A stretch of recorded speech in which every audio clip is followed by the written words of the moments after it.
কলকাতা থেকে বাড়ি এসেছি ১ সপ্তাহই হলো। এর মধ্যে আবার আমার মেয়েকে হোস্টেল থেকে বাড়ি ফেরত নিয়ে আসতে হবে। তো ও তো গেল কয়েকদিনই হলো। তো যাই হোক, হ্যালো এভরিওয়ান, গুড মর্নিং। তো সকালবেলা দেখো সকালে টিফিন বানাচ্ছি। আজকে দেখো সকালের টিফিনে বানাচ্ছি একটু পানির পরাঠা। তো পানির পরাঠাটা আজকে দেখো কড়াইয়ের মধ্যেই বানিয়ে নিচ্ছি। তাওয়াটা না ধোয়া হয়নি। তো ভাবলাম এখনই তো আবার রান্না-বান্না করতে হবে, কড়াইয়ের মধ্যেই বানিয়ে নিই। তো এরপরে দেখো সকালের টিফিনে মানে পরাঠা বানিয়ে নিয়েছি, পানির পরাঠা। তো সেটা বানিয়ে নেওয়ার পরে আবার এই যে দুপুরে রান্নার জন্য সবকিছু গুছিয়ে নেব, মানে সবজি-টবজিগুলো কেটে নেব। তো এখানে দেখো আজকে রান্না করব এঁচোড়। তো এঁচোড়টা কাটতে হলে পরে তো একটু তেল-টেল লাগিয়ে নিতে হয়। তো একটু বটিতে তেল লাগিয়ে নেব আর একটু হাতেও তেল লাগিয়ে নেব।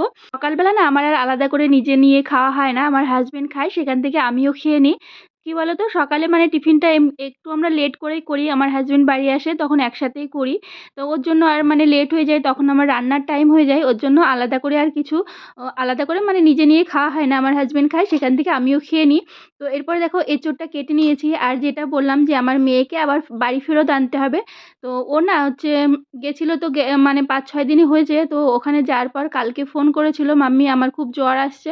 তো ওখান থেকে ডাক্তার দেখিয়েছে। তো তবুও আমার হাসব্যান্ডকে বললাম যে কালকে গিয়ে নিয়ে আসতে। কারণ বাড়িতে থাকলে পরে না চোখের সামনে আমারও মনটা খারাপ লাগবে না। তো ওখানে আছে আমার মনটা একটু খারাপ লাগছে যে কি জানি কি খাচ্ছে, কি করছে। তো যাই হোক, ওর জন্য আমার হাসব্যান্ডকে বললাম নিয়ে আসতে। তো এরপরে দেখো হচ্ছে এঁচোড়টা সেদ্ধ করতে বসিয়েছি হলুদ লবণ দিয়ে। আর এখানে দেখো ফ্রিজে একটুখানি পেঁপে পড়েছিল। তো পেঁপেটা না মানে ২-৩ দিন হয়ে গেছে পড়ে আছে, খাওয়াই হয় না। তো এমনিতে তো কেটে আর খাওয়া হবে না। যদি একটু জুস বানিয়ে নিই তাও একটু খাওয়া হয়ে যাবে। তার জন্য আমার হাসব্যান্ডকে বললাম পেঁপেটাকে কেটে মানে একটু জুস বানিয়ে নিতে। তো এই যে তোমরা তো দেখলেই মিক্সির জারের মধ্যে আমি মানে পেঁপেটা দিয়ে দিয়েছিলাম। তারপরে একটু চিনি দিয়েছি, দুধ দিয়েছি আর একটু কাজু কাজু আর বাদাম দিয়ে দিয়েছিল আমার হাসব্যান্ড। তো যাই হোক, দুজনেই খেয়ে নিলাম।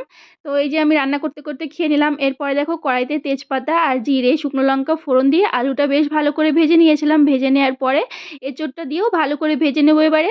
আজকে আর এঁচোড়ের মধ্যে পেঁয়াজ রসুন কিছু দেবো না, একটু আদা জিরে বাটা দিয়েই করব। তো এখানে দেখো আদা আর একটু জিরে দিয়ে দেবো, একটু শুকনো লঙ্কা না কাঁচা লঙ্কাগুলো পেকে গেছিলো সেগুলো দিয়ে দিয়েছি। আর এখানে একটা টমেটো দিয়ে দিলাম, একটু কাজু দিয়ে দিয়েছি। তো এইগুলো দিয়ে একটু পেস্ট করে এখানে দেখো এই যে ভাজা করে নিয়েছিলাম ভালো করে। তারপরে দেখো এই যে মশলাটা দিয়ে দিয়েছিলাম, তো এটাকে ভালো করে কষিয়ে নেব। তো এটা কষানো হচ্ছে আর এদিকে আবার আমার হাসব্যান্ডকে বললাম একটু টমেটো কেটে দিতে। তো একটুখানি টমেটো দিয়ে চাটনি করব। তো আজকে আর বেশি কিছু রান্না করব না, এই যে এঁচোড় হবে আর টমেটোর চাটনি হবে। তো এই যে আমার হাসব্যান্ড বসে, বসে টমেটোগুলো কেটে দিচ্ছিল। তো এরপরে দেখো এই যে মশলাটা বেশ ভালো করে কষিয়ে নিয়েছি। কষিয়ে নেওয়ার পরে অল্প জল দিয়ে দিলাম। তো এটা ঢেকে রেখে দেবো কিছুক্ষণ, তাই সবজিটাকে ঢেকে রেখে দেবো। আর এখানে দেখো টমেটোটাও কাটা হয়ে গেছে। তো সবজিটা হবে ততক্ষণে আমি চলে যাই একটু ঘরে। ঘরটা একটু মানে গুছিয়ে গেছে, ঝাড়ু লাগিয়ে নেব। তো ঘরটা এমনি সকালে একবার গুছিয়ে ঝাড়ু-টাড়ু লাগিয়ে দিয়েছিলাম। তো এখন মানে রান্নাটা হয়ে গেলে পরে ঘরটা মুছে স্নান করতে যাব। তো একটু আরেকবার একটু ঘরটা হালকা করে ঝাড়ু লাগিয়ে নিই, তাহলে পরে ঘরটা মুছতে বেশি অসুবিধা হয় না। নোংরা থাকলে কিরকম ঘরটা মুছতে মানে নোংরা থাকলে অসুবিধাই হয়ে যায়। তো এরপরে দেখো এই যে টমেটোর চাটনিটা বসিয়ে দিয়েছি। তো টমেটো এই যে একটু পাঁচফোড়ন দিয়ে দিয়েছি, বেশি কিছু দেবো না, পাঁচফোড়ন দিয়ে দিয়েছি আর টমেটোগুলো একটু ভালো করে হালকা ভেজে নিয়েছি। ভেজে নেওয়ার পরে এই যে গুড়টা দিয়ে দিয়েছি, একটু জল দিয়ে দিয়েছি। দেওয়ার পরে এই যে টমেটোগুলো সেদ্ধ হয়ে গেছে। তো একটুখানি কাজু দিয়ে দিলাম, একটু কিশমিশ দিয়ে দিয়েছি। তো এই যে আমার টমেটোর চাটনিটা রেডি হয়ে গেছে। তো টমেটোর চাটনিটা আজকে খেতে বেশ ভালো লেগেছিল। গুড় দিয়েই করেছি, চিনিও দিয়েছি হালকা।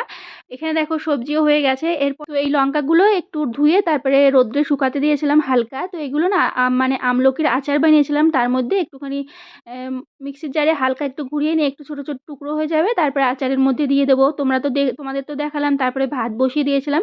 এরপরে ঘরের সমস্ত কিছু কাজকর্ম সেরে স্নান করে চলে এসেছি। তো এই যে আমার আর আমার হাসব্যান্ডের ভাতটা বেড়ে নিয়েছি। তো আমরা খাচ্ছি, এখন দুপুরের খাওয়া-দাওয়া করছি। তো এখানে সবজিটা আজকে খেতে বেশ ভালোই হয়েছিল। পেঁয়াজ রসুন ছাড়াও কিন্তু বেশ ভালোই লেগেছে। তো এরপরে এই যে খেয়ে দেয়ে নিয়ে তারপর একটু চাটনি নিয়েছি। তো চাটনি খেতে আমার হাসব্যান্ডও খুব পছন্দ করে। আমি তো ভালোই বাসি চাটনি খেতে। তো চাটনির সাথে একটু পাঁপড় হলে ভালো হয়। আমি কিন্তু পরে একটু ভাত নিয়ে খেয়েছি। তো চলো বাই, নেক্সট ভিডিওতে আবার দেখা হচ্ছে। তোমরা ভালো থেকো, সুস্থ থেকো।